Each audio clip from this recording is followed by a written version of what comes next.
Hi guys, మరొక మంచి summer రెసిపీతో మళ్ళీ మీ ముందుకు వచ్చేసాను. అదే కర్బూజా జ్యూస్ అనమాట. చాలా ఈజీ ప్రాసెస్లో హెల్తీగా ఈ సమ్మర్లో మీరు కూడా ఈ వీడియో చూసి ట్రై చేసేయండి. కర్బూజా జ్యూస్ కోసం ముందుగా ఒక కర్బూజా పండును అయితే తీసుకున్నాను. ఇక్కడ నేను పండిన కర్బూజా పండును తీసుకున్నాను.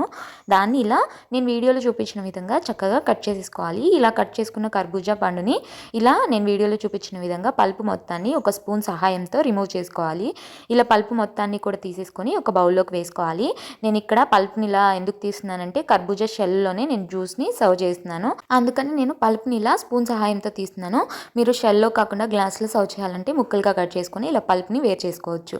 ఇప్పుడు ఇలా తీసుకున్న పల్ప్ని అలాగే విత్తనాలని ఒక మిక్సీ జార్లోకి వేసేసుకోండి. ఇక్కడ విత్తనాలు కూడా పడేయాల్సిన అవసరం లేదండి. అలాగే ఇందులోకి స్వీట్నెస్కి తగ్గట్టు ఒక 2 టేబుల్ స్పూన్ల దాకా బెల్లం తురుముని యాడ్ చేస్తున్నాను. మీరు పంచదార అయినా కూడా లేదా హనీ అయినా కూడా యాడ్ చేసుకోవచ్చు.